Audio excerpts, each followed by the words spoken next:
Are you looking to buy a Neon Tetra? Well, you found the right video.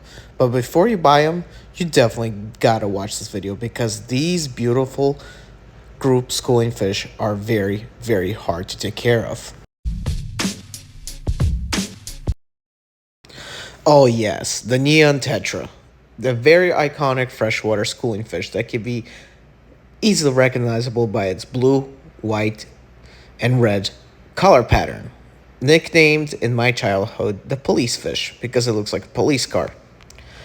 Over here, I have some quick stats brought to you by Live Aquaria. These stats are just the most ideal condition for the Neon Tetra to thrive in.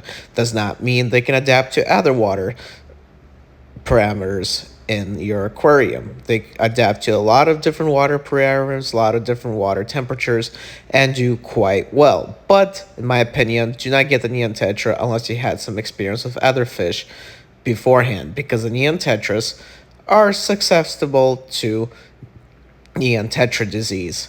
And these fish like to die off pretty quick. Their lifespan isn't that long. And basically, if you buy 5 or want to have 5 in your tank, you need to buy about 7 to 8 because a few of them will die. I personally have had success and didn't have success with Neon Tetras.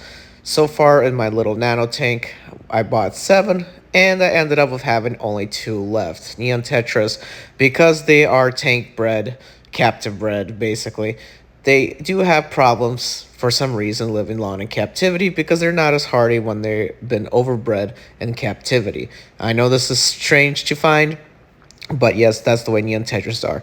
Now, if you want to feed these fellows, they will feed on different varieties of food, including brine shrimp, bloodworms, and flake food and pellet food. They will literally eat anything. They like to hover in the middle of the tank and under overhangs and open areas.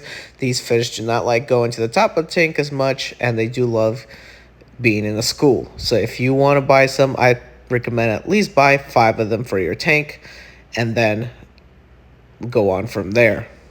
They do very, very, very well with angelfish, discus fish, and a wide variety of other tetras, and they are not known to be fin nippers unless only fin nippers amongst themselves. They will usually leave other fish alone.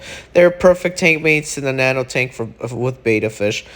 In my opinion, these are one of the best fish to keep in your aquarium. They do well in tanks of any sizes, whether it's in a nano tank or whether it's in a mega tank or a large tank of whatever gallon size you have. But keep in mind, just because of how recently they have become a problem with keeping alive well because they have been overbred in captivity, that they're just not as immune to all kinds of diseases. They are very prone to disease, and you should be knowing how to keep fish in the tank community before going on to the Neon Tetra, because simply the Neon Tetra is a little bit harder fish to keep in your tank. So keep in mind, buy a few extra than what you have planned already, because they do seem to die off once they're introduced into your tank. And always use the drip acclimation or cup acclimation method. Do not just put them straight into the tank. You want to do a drip acclimation preferably in order to introduce them to the tank properly. The Neon Tetra is relatively cheap to buy from a fish store.